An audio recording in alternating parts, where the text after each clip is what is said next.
ഞാൻ പോയാ നിൽക്കില്ല ബ്രോ. എല്ലാരും കുത്തിത്തിരിപ്പ് എന്ന് പറഞ്ഞപ്പോൾ ശരിക്കും എനിക്ക് ഭയങ്കര വിഷമമായി. തീർച്ചയായും അവളെക്കാളും എന്തോരം കുത്തിത്തിരിപ്പ് ഉണ്ടാക്കുന്ന ആൾക്കാരുണ്ട്.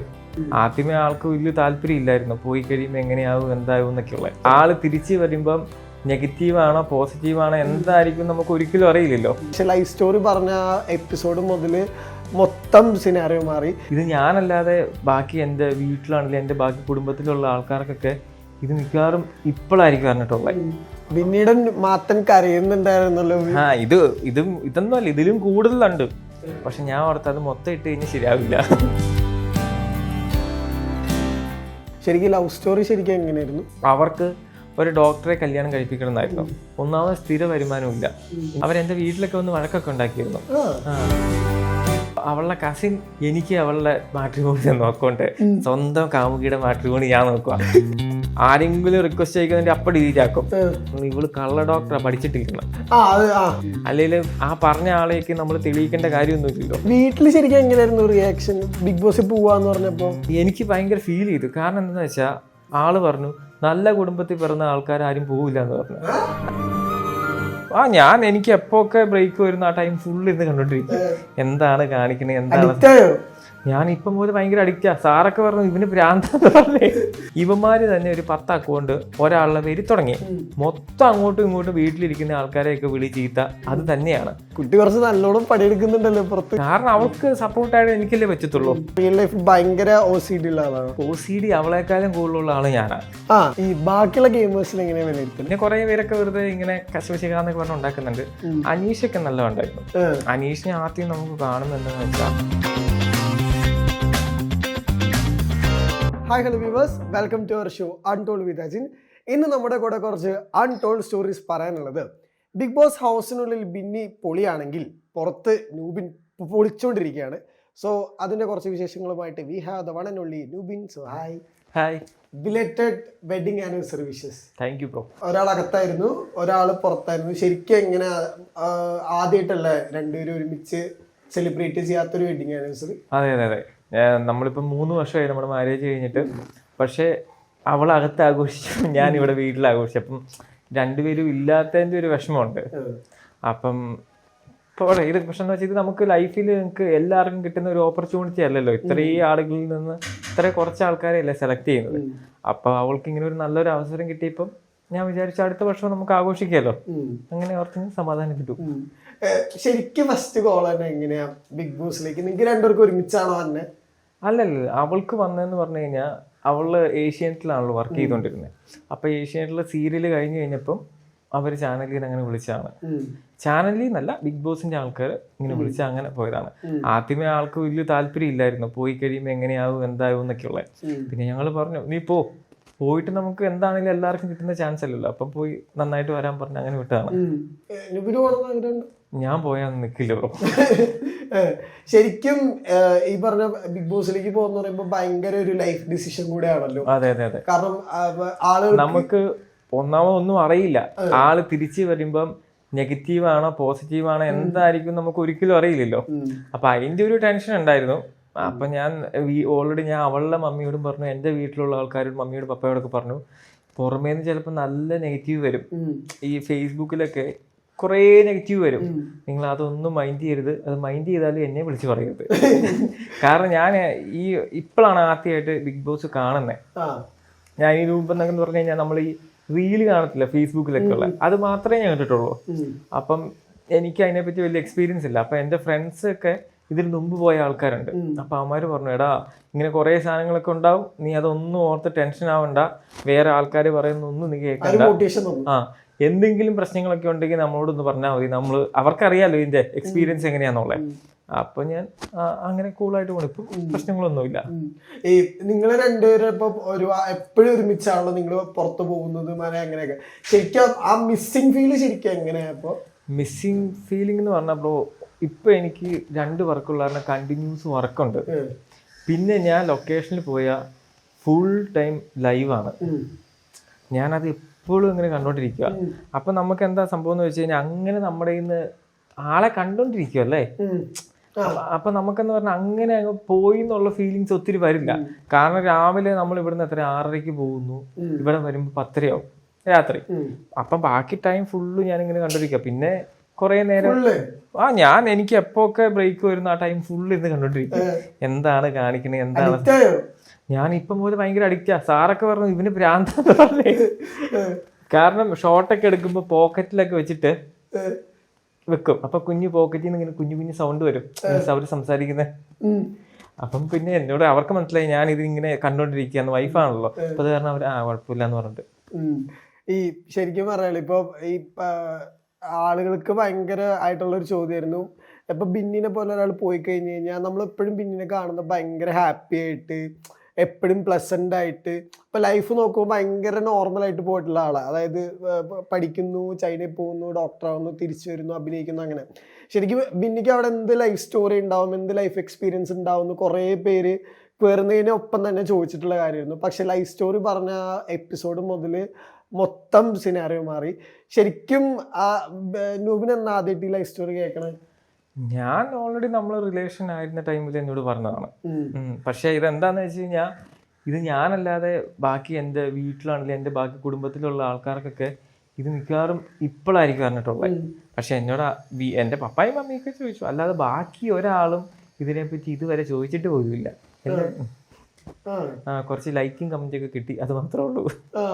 അല്ല ശരിക്കും ഇപ്പൊ നിങ്ങൾ അന്നിട്ടൊരു വ്ളോഗ് എടുത്തു വെച്ചായിരുന്നല്ലോ, അത് ശരിക്കും അതെങ്ങനെയാണെന്നറിയോ ബ്രോ? അത് ശരിക്കും ചെന്നൈയിൽ നമ്മളെ കൊണ്ടുപോയി ഈ ഷൂട്ട് തുടങ്ങണ തലേന്ന്. അപ്പോൾ ഒരാൾ കൂടെ പോകണമായിരുന്നല്ലോ. അവിടെ പോയി കഴിഞ്ഞപ്പോഴത്തേക്കും ഇവള് എന്നോട് പറഞ്ഞു ഇനി ലൈഫ് സ്റ്റോറി ചോദിക്കൂല, അപ്പൊ ഇതാണല്ലോ പറയുന്നത് ഉറപ്പായിട്ടും. അപ്പൊ നമ്മൾ പറഞ്ഞു നീ ഒരു കാര്യം ചെയ്യ്, ഞങ്ങൾ അവിടെ ഇരുന്നേ ഇവര് രാവിലെ 6 മണിക്ക് റെഡി ആവണമെന്ന് പറഞ്ഞു അന്ന് ഗെയിമിന് വേണ്ടി. 6 10 12 1 നമുക്ക് റൂമിന് പുറത്തിറങ്ങാൻ ഒരു ഓപ്ഷനും ഇല്ല, റൂമിൽ തന്നെ ഇരിക്കണം. അങ്ങനെ വന്നപ്പോഴത്തേക്കാണ് എന്ത് ചെയ്യുന്ന ഓർത്ത് ഞാൻ പറഞ്ഞു നീ ഇത് പറയുന്നൊക്കെ പറഞ്ഞ് നമുക്ക് ആ സമയത്ത് നമ്മുടെ യൂട്യൂബ് ഇടുകയാണെങ്കിൽ ഇച്ചിരി റീച്ച് ആവുമല്ലോ, അപ്പൊ അങ്ങനെ ഇടാന്ന് പറഞ്ഞ് അങ്ങനെ വെറുതെ എടുത്തു വെച്ചതാ. അപ്പം ഇതൊന്നും അല്ല, ഇതിലും കൂടുതലുണ്ട്. പക്ഷെ ഞാൻ ഓർത്ത് അത് മൊത്തം ഇട്ട് കഴിഞ്ഞാൽ ശരിയാവില്ല. അപ്പൊ ഞാൻ അത് കാരണം കുറച്ചൊക്കെ എഡിറ്റ് ചെയ്ത് കളഞ്ഞു വിട്ടാണ്. വീട്ടിലെല്ലാവരും റിയാക്ഷൻ എന്തായിരുന്നു ഇത് കണ്ടുകഴിഞ്ഞപ്പോ? എപ്പിസോഡ് കഴിഞ്ഞപ്പോ ഉണ്ടല്ലോ എനിക്ക് കുറെ പേര് നെഗറ്റീവ് പറഞ്ഞു. പക്ഷെ എന്താന്ന് വെച്ച് കഴിഞ്ഞാൽ എന്തോരം പേര് പോസിറ്റീവായിട്ട് പറഞ്ഞു എന്നറിയോ? ഈ നെഗറ്റീവ് പറഞ്ഞവരുടെ അടിയിൽ പോലും പോയി വേറെ ആൾക്കാർ കമന്റ് കൊടുത്തു തുടങ്ങി. കാരണം എന്നോട് കുറെ ആൾക്കാര് അവർ പറഞ്ഞു അവരുടെ ലൈഫിൽ അനുഭവിച്ച കാര്യങ്ങളാണ് അത്. ഇപ്പൊ ഞാൻ പറയട്ടെ, ബ്രോയുടെ ലൈഫിൽ നിങ്ങൾ അനുഭവിച്ച സാധനം നിങ്ങൾ ചിലപ്പോൾ എന്നോട് പറഞ്ഞാൽ എനിക്ക് മനസ്സിലാവണമെന്നില്ല. ഇപ്പൊ ഞാൻ അനുഭവിച്ചുള്ള ഒരാളാണെങ്കിൽ എനിക്കത് ക്ലിയർ ആയിട്ട് അറിയാം നിങ്ങൾ ഇത്രമാത്രം സങ്കടപ്പെട്ടു അതെന്നൊക്കെയുള്ള. അങ്ങനെയുള്ള ഇഷ്ടം പോലെ കമന്റും കോളും ഒക്കെ എന്നോട് പറഞ്ഞു, എൻ്റെ കണ്ണ് നിറഞ്ഞു പോയി, അങ്ങനെയാണ് ഇങ്ങനെയാന്നൊക്കെ പറഞ്ഞു ഇഷ്ടം പോലെ വന്നു. അപ്പം അതിൻ്റെ അതെന്ന് പറഞ്ഞു കഴിഞ്ഞാൽ ഇപ്പം ഇത് പറയാൻ പറ്റുമെന്നറിയില്ല, അവളുടെ ചേട്ടൻ്റെ പിള്ളേരെ കണ്ടിട്ടില്ല. എന്നിട്ട് ഒരു ഫ്രണ്ട് നമുക്ക് അവരുടെ ഫോട്ടോ വരെ അവിടെ നിന്ന് അയച്ചു തന്നു, മമ്മീനെ കാണിക്കാൻ പറഞ്ഞുകൊണ്ട്. അപ്പം അത് അവർക്ക് എത്ര ഫീൽ ചെയ്ത കാരണമാണല്ലോ. അങ്ങനെയൊക്കെ കുറെ ഗുണങ്ങളുണ്ടായി.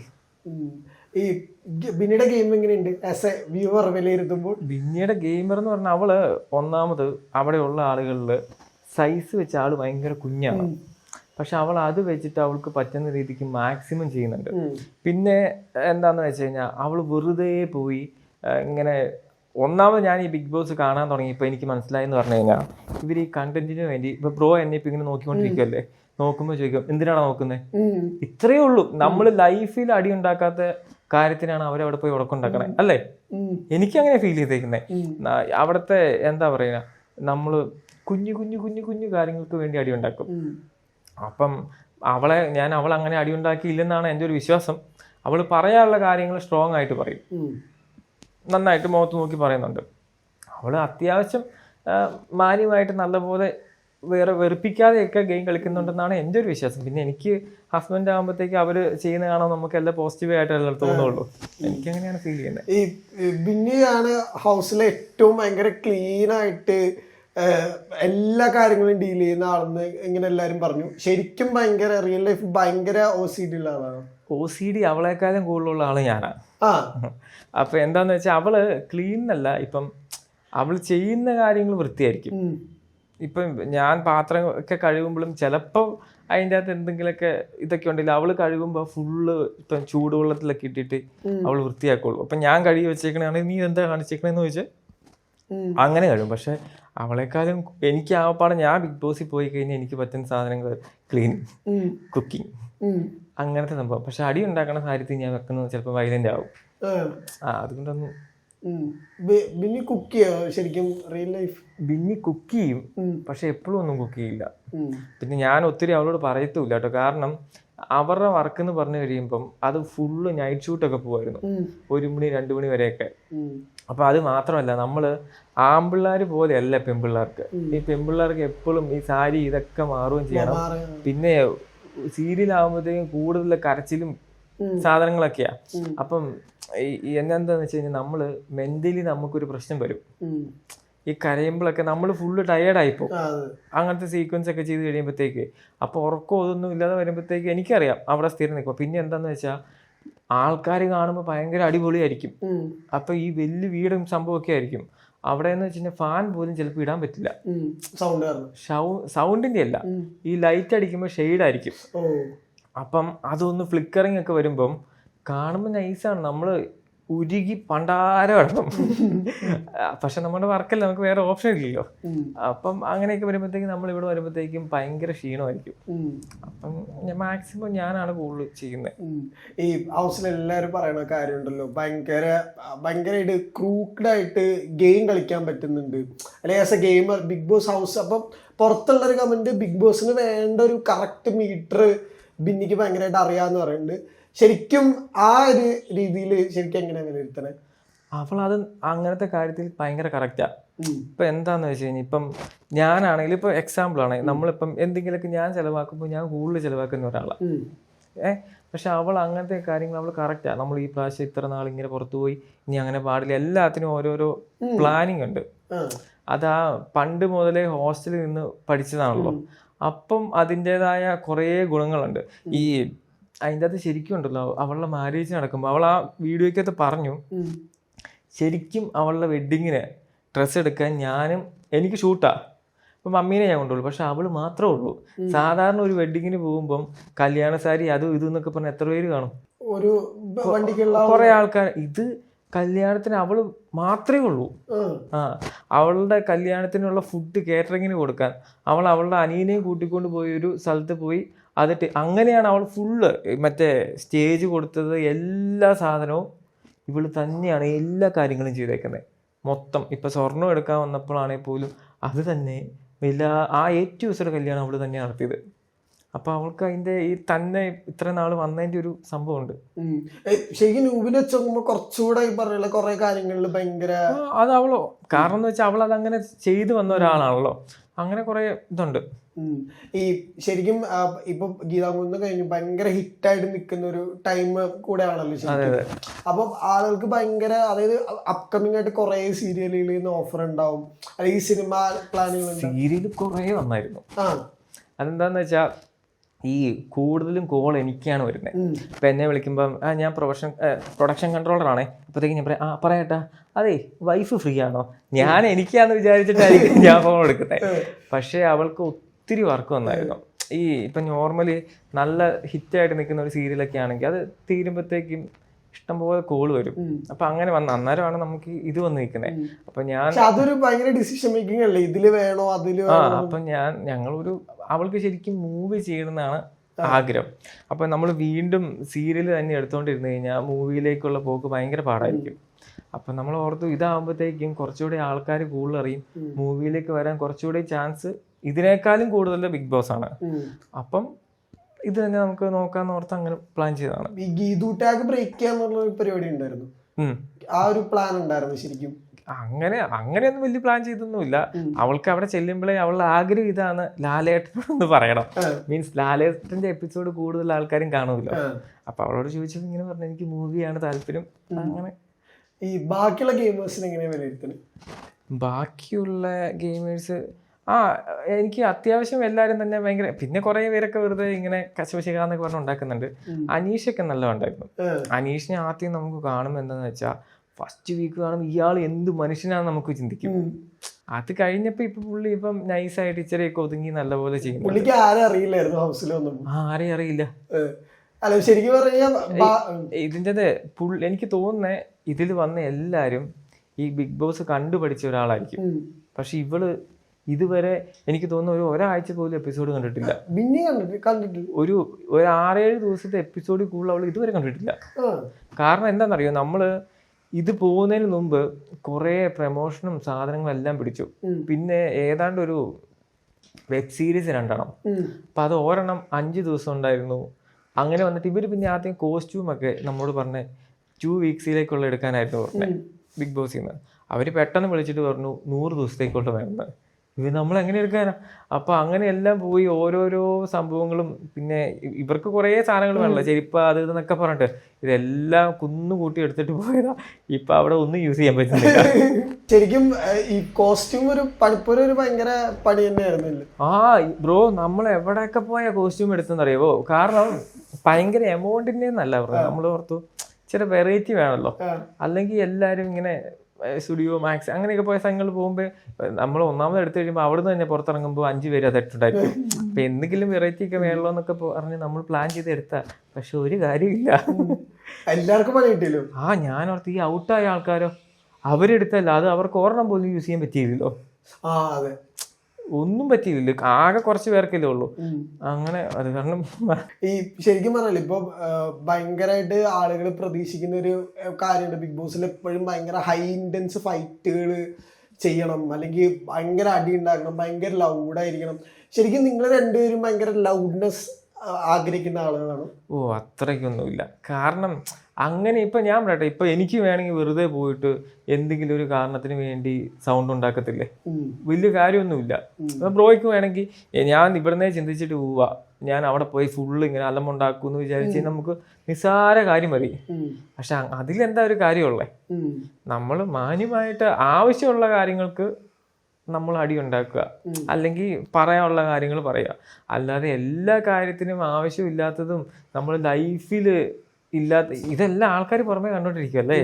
അപ്പൊ അവർ ഓർക്കില്ല ഇത് എന്താന്ന് പറഞ്ഞാൽ ഇത് നമ്മുടെ ക്യാരക്ടർ ഇങ്ങനെയാണെന്ന് ആൾക്കാർ ചിന്തിക്കും. മനസ്സിലായോ? അപ്പൊ അത് കാരണം അങ്ങനെ ചെയ്യേണ്ടെന്ന് എൻ്റെ അഭിപ്രായം എങ്ങനെയാണ്. അല്ലാതെ ഈ ഏറ്റവും കൂടുതൽ ഇവരെന്തിനാ അടി ഉണ്ടാക്കുന്നത്? അവരെ അടി ഉണ്ടാക്കണമെന്ന് പറഞ്ഞു കഴിഞ്ഞാൽ അവരിൽ ശ്രദ്ധ വേണം. ഇപ്പൊ ഞാൻ അവിടെ പോയി ബ്രോയോട് 2 കാര്യങ്ങൾ ഇങ്ങനെ നോർമൽ കാര്യങ്ങൾ പറയുന്നതും ഇപ്പൊ നിങ്ങളോട് സൗണ്ട് കൂട്ടി ദേഷ്യപ്പെട്ട് പറയുമ്പോൾ ആൾക്കാർ കൂടുതൽ ശ്രദ്ധിക്കും. അപ്പം ആ ശ്രദ്ധ പുലർത്താൻ വേണ്ടി മാത്രമാണ് ഇവരിങ്ങനെ സൗണ്ട് കൂട്ടി ഇങ്ങനെ ഓരോരോ സാധനങ്ങൾ കാണിക്കുന്നത്. അപ്പൊ അതങ്ങനെ ഒത്തിരി ഇതിന്റെ ഒരു ഓവർ ആവേണ്ട കാര്യമില്ലല്ലോ. അങ്ങനെ ആക്കിയാലും പുറമെ എങ്ങനെയാ വരുന്നതെന്ന് പറയാം, നമുക്ക് വീണ്ടും ജീവിക്കാനുള്ളതല്ലേ. അപ്പം ഈ ശരിക്കും ബിന്നിക്ക് വേണ്ടി പുറത്ത് എപ്പോഴും വീഡിയോ ഒക്കെ ചെയ്യണത് ഇപ്പൊ നൂബിനും കൂടെ ആണല്ലോ. ശരിക്കും ആളുകളിൽ നിന്ന് കിട്ടുന്ന ഫീഡ്ബാക്ക് ശരിക്കും എങ്ങനെ? ബ്രോ സത്യം പറഞ്ഞാണ്ടല്ലോ, എന്നെ സംബന്ധിച്ച് എനിക്ക് തോന്നുന്നു ഇവർക്ക് അങ്ങ് പോയാൽ മതി. ഇവർക്ക് അവിടെ പോയിട്ട് അവർക്ക് എന്തും ചെയ്യാം. അവര് ഗെയിം കളിക്കുന്നുണ്ട്, ഇതുണ്ട്, അവർക്ക് അറിയത്തില്ലല്ലോ പുറമെ എന്നാ നടക്കണേന്ന്. നമുക്കാണ് ഇവിടെ ഇരുന്ന് ടെൻഷൻ. ദൈവമേ, ഞാൻ ആദ്യമൊക്കെ ഇരുന്നപ്പം ചിലപ്പം കുറച്ച് നെഗറ്റീവ് കമന്റ് ഒക്കെ വരുമ്പോഴത്തേക്കും എനിക്ക് ആകെ ഒരു മെന്റലി ഒരു പ്രശ്നം വരും. അതെ. അപ്പം എന്നോട് മമ്മിയാണെങ്കിൽ എനിക്കൊന്നാമത് അറിയാം, ഈ പറയുന്ന ബ്രോ ആണെങ്കിലും നോക്കിയാൽ മതി, ഈ കമന്റ് ഇടുന്ന ഒരു 90% അക്കൗണ്ടും ഫേക്കാണ്. ഏതെങ്കിലും സായിപ്പിന്റെ ഫോട്ടോ അല്ലെങ്കിൽ പൂവ്, ഇങ്ങനത്തെ ഏതെങ്കിലും കിളി, ദൈവത്തിന്റെ ഫോട്ടോ, ഒന്നും ഒറിജിനൽ അല്ല. ഇത് ഏതെങ്കിലും വേറെ ഇത് എന്നാന്ന് വെച്ചാൽ ഇത് ഓൾറെഡി എനിക്കറിയാം. നമ്മുടെ ഫ്രണ്ട്സ് ഉണ്ടായിരുന്നു, അപ്പൊ അവരുടെ ചേട്ടനൊക്കെ ഈ ബിഗ് ബോസിൽ പോയപ്പം ഇവന്മാര് തന്നെ ഒരു 10 അക്കൗണ്ട് ഒരാളുടെ പേര് തുടങ്ങി. എന്നിട്ട് അങ്ങോട്ടും ഇങ്ങോട്ടും പറഞ്ഞിട്ട് ഫുള്ളാകുമ്പോഴാ മൊത്തം അങ്ങോട്ടും ഇങ്ങോട്ടും വീട്ടിലിരിക്കുന്ന ആൾക്കാരെയൊക്കെ വിളി ചീത്ത. അത് തന്നെയാണ് ഇത്. ഇങ്ങനെ ഒറിജിനൽ ആയിട്ടുള്ള ആൾക്കാരല്ല ഒരു 90% വിടുന്നത്. അപ്പത്തേക്കും എനിക്ക് ആദ്യം, പക്ഷെ എങ്കിലും നമുക്ക് അറിയാമെങ്കിൽ നമുക്ക് കാണുമ്പോൾ ഒരു ഫീലിങ്സ് ഉണ്ടല്ലോ. അപ്പൊ ഞാൻ ആദ്യം ചെന്നിട്ട് പറയും ഒറിജിനൽ അക്കൗണ്ടിൽ നിന്ന് വാടാന്നൊക്കെ പറഞ്ഞ് ഞാൻ കമന്റ് ചെയ്യണം. അപ്പത്തേക്ക് എന്നോട് എന്റെ ഫ്രണ്ട്സ് പറഞ്ഞു നീ പോയി കമന്റ് ചെയ്യണ്ട, അപ്പൊ ചിലപ്പോൾ പണി കിട്ടും, ഇതാണല്ലോ. അപ്പൊ അങ്ങനെയാണ് ഞാൻ പിന്നെ എനിക്ക് മനസ്സിലായി ഇത് വലിയ ഞാൻ എല്ലാം നോക്കി ഈ മെസ്സേജൊക്കെ, അപ്പം അതെല്ലാം തന്നെ ഫേക്ക് അക്കൗണ്ടാണ്. അപ്പോഴത്തേക്ക് ഞാൻ പിന്നെ അവരോട് പിന്നെ പറഞ്ഞിട്ട് കാര്യമൊന്നുമില്ലല്ലോ. കുട്ടി കുറച്ച് നല്ലോണം പണിയെടുക്കുന്നുണ്ടല്ലോ പുറത്ത്. ബ്രോ, കാരണം അവൾക്ക് സപ്പോർട്ടായിട്ട് എനിക്കല്ലേ പറ്റത്തുള്ളൂ. ഇപ്പം എന്ന് പറഞ്ഞു കഴിഞ്ഞാൽ വോട്ടിങ്ങും സാധനമൊക്കെ നടക്കുമല്ലേ. അപ്പം എനിക്ക് തന്നെ അറിയാം, ഞാൻ എല്ലാ ദിവസവും ഇൻസ്റ്റഗ്രാമിലൊക്കെ പോസ്റ്റ് ചെയ്യുന്നുണ്ട്, വോട്ടിങ്ങും വീഡിയോ ഒക്കെ എടുത്ത് യൂട്യൂബിലൊക്കെ ഇടുന്നുണ്ട്. അപ്പം ഞാൻ തന്നെ ഇന്നലത്തെ വീഡിയോയിൽ പറഞ്ഞു, നിങ്ങൾക്ക് വിചാരിക്കും എനിക്ക് ഭ്രാന്താന്ന്, ഇവന് വേറെ പണിയൊന്നും ഇല്ല. ഒന്നാമത് കഴിഞ്ഞ പ്രാവശ്യം ഞാൻ അറിഞ്ഞത് ഒരാഴ്ചയിൽ ഒരു പ്രാവശ്യം കൊണ്ടായിരുന്നു വോട്ടിങ് അല്ലേ. ഇതിപ്പോ എല്ലാ ദിവസവും ഉണ്ട്. ഇതിപ്പം ഞാനിപ്പം ബ്രോ നിങ്ങളെ നേരത്തെ അറിയുന്നതെന്ന് വെച്ചോ, ഞാൻ പറയാം അതെ ബ്രോ വൈഫിന് വേണ്ടി വോട്ട് ചെയ്യണമെന്ന് ഞാൻ പറഞ്ഞു, നിങ്ങളത് ചിലപ്പോൾ എത്ര ദിവസം ഓർത്തിരിക്കും. ഇത് ഓർത്തിരിക്കുന്ന ഞാൻ ഓർക്കും, എൻ്റെ അപ്പനും അമ്മയും അവളുടെ വീട്ടുകാരും പിന്നെ കുറച്ച് കൂട്ടുകാരും അല്ലാതെ ഇതാരും ഓർത്തിരിക്കില്ല. അപ്പം എല്ലാ ദിവസവും അവരെ എന്തെങ്കിലും ഒരു മെസ്സേജ് അയച്ച് ഓർമ്മിപ്പിക്കില്ല, അവരെന്തെങ്കിലും വിചാരിക്കട്ടെ. അപ്പൊ ഒരു 100 പേർക്ക് അയച്ചിട്ട് ഒരു 50 പേര് വോട്ട് ചെയ്യുവാണെങ്കിൽ നമുക്ക് നല്ലതല്ലേ. അപ്പൊ ഞാൻ അത് കാരണം സ്ഥിരം അതിന് വേണ്ടി യൂട്യൂബിലും ഫേസ്ബുക്കിലും ഇൻസ്റ്റയിലും എല്ലാ ദിവസവും ഇടും. ഇനിയിപ്പോ ഇന്ന് ഞാൻ 7 മണിയാകുമ്പോഴത്തേക്ക് നോക്കിയിരിക്കും അടുത്ത പോസ്റ്റ് ഇടണം. നോമിനേഷനിൽ വരുമ്പോഴത്തേക്ക് ടെൻഷനാണോ? അത് ഇല്ലെങ്കിൽ ഒരു കുഴപ്പമില്ല. നോമിനേഷൻ ഉണ്ടെന്ന് അറിഞ്ഞു കഴിയുമ്പോഴത്തേക്കും നമുക്കൊരു എൻ്റെ കുറച്ച് കൂട്ടുകാരുണ്ട്, ഒരു ഗ്രൂപ്പ് പോലെ ഉണ്ടാക്കിയിട്ട് ഉപദേശം തരാൻ, അല്ലെങ്കിൽ ഞാൻ എന്തെങ്കിലും കാണിച്ചു വെക്കും. അപ്പം ഗ്രൂപ്പിന്റെ പേരെന്താ? ഇല്ല ബിന്നി ആർമി എന്നൊക്കെ പറഞ്ഞാൽ വാട്സപ്പിലാണ് കുറച്ച് പേര്, എൻ്റെ മെയിൻ കുറച്ച് ഫ്രണ്ട്സ്. അപ്പം അതിൽ ഇവർ ഈ കുറേ പേര് ഷൂട്ടിലുള്ളപ്പോഴും ലൈവൊക്കെ ഇട്ടിട്ട് ഇങ്ങനെ നോമിനേഷൻ വന്നു എന്ന് അറിയുമ്പോഴത്തേക്കും ചങ്കിന് വേദന.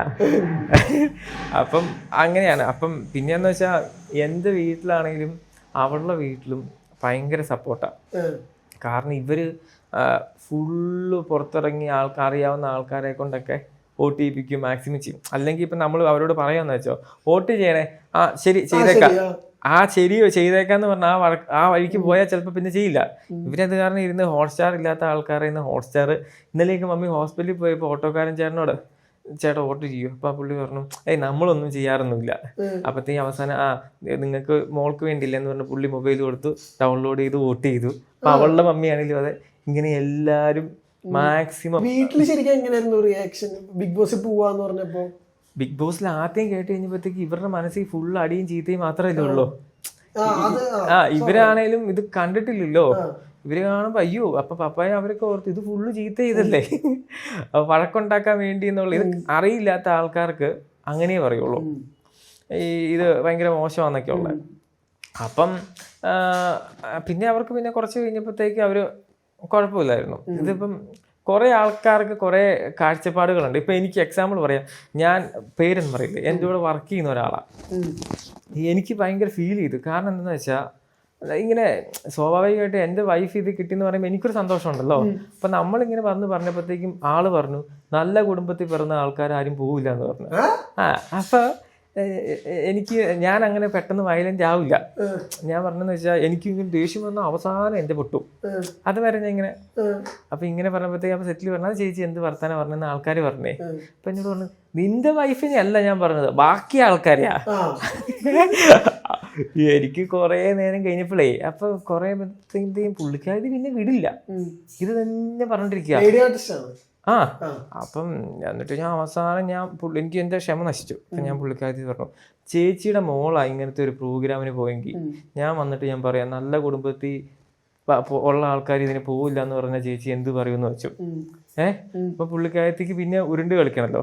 അല്ല അത് അങ്ങനെയൊന്നും ഞാൻ പോവില്ല. അപ്പൊ ഞാൻ പറഞ്ഞു നിങ്ങൾ പോണേ നിങ്ങൾക്ക് അതിനുള്ളൊരു ക്വാളിറ്റി വേണം, ക്വാളിറ്റി ഇല്ലാത്ത ആളെ അതിങ്ങനെ. ഞാൻ പറയുന്നത് ഓള ആൾക്കാർക്ക് ഓരോരോ കാഴ്ചപ്പാടുകളാണല്ലോ. അപ്പൊ അതുകൊണ്ട് ഞാൻ പറഞ്ഞ ചില ആൾക്കാർക്ക് ഇഷ്ടപ്പെടും, ചില ആൾക്കാർക്ക് ഇഷ്ടപ്പെടില്ല. അപ്പൊ അങ്ങനെ ഒരു സംഭവം. ഈ ബിന്നിയുടെ ലൈഫ് സ്റ്റോറി എല്ലാരും ഇങ്ങനെ കേട്ടു. ശരിക്കും ലവ് സ്റ്റോറി ശരിക്കും എങ്ങനെയായിരുന്നു? ലവ് സ്റ്റോറി എന്ന് പറഞ്ഞാൽ എൻ്റെ വീട്ടിൽ കുഴപ്പമില്ലായിരുന്നു. ഇപ്പൊ അവരെ സംബന്ധിച്ചോളം അവർക്ക് ഒരു ഡോക്ടറെ കല്യാണം കഴിപ്പിക്കണം എന്നായിരുന്നു. അപ്പം ഇങ്ങനെ വന്നപ്പോഴത്തേക്ക് അവർക്ക് ഭയങ്കര ടെൻഷൻ. ഞാൻ ഈ ഫീൽഡിലുള്ള ആളല്ലേ, ഒന്നാമത് സ്ഥിര വരുമാനമില്ല. ഇനി ഇതിപ്പം ഞാൻ വെറുതെ ലൈൻ അടിക്കണമെന്ന് അറിയില്ലല്ലോ. അപ്പൊ അവരെന്റെ വീട്ടിലൊക്കെ വന്ന് അവരെന്റെ വീട്ടിലൊക്കെ വന്ന് വഴക്കൊക്കെ ഉണ്ടാക്കിയിരുന്നു. അപ്പം പിന്നെ ഒരു രക്ഷയില്ല. അത് കഴിഞ്ഞിട്ട് നമ്മൾ എന്താ ചെയ്തെന്ന് വെച്ച് കഴിഞ്ഞാൽ അവര് മാട്രിമോണി തുടങ്ങി. പക്ഷെ അത് അവളുടെ കയ്യിലില്ല, അവളുടെ കസിനും ആന്റിമാരൊക്കെയാണ് നോക്കുന്നത്. അപ്പൊ അവളുടെ കസിൻ എനിക്ക് അവളുടെ മാട്രിമോണി നോക്കോണ്ട് സ്വന്തം കാമുകിയുടെ മാട്രിമോണി ഞാൻ നോക്കുക. ഞാൻ ഏതെങ്കിലും വരുമ്പോഴത്തേക്ക് ഫുൾ ടൈം അതുപോലെയാ. ആരെങ്കിലും റിക്വസ്റ്റ് ചെയ്യിക്കുന്നതിന്റെ അപ്പം ഡിലീറ്റ് ആക്കും. പക്ഷേ നമ്മൾ നിൽക്കുന്ന ഇവര് 3-5 പേരും കണ്ട് അത് നോക്കുന്നേ. നമ്മുടെ കണ്ണിൽ പെടാതെ വരുമ്പം അത് അവര് പിന്നെ മെസ്സേജ് അയച്ചാൽ പിന്നെ എനിക്ക് ഡിലീറ്റ് ആക്കാൻ പറ്റില്ല. അവര് കാണുമല്ലോ.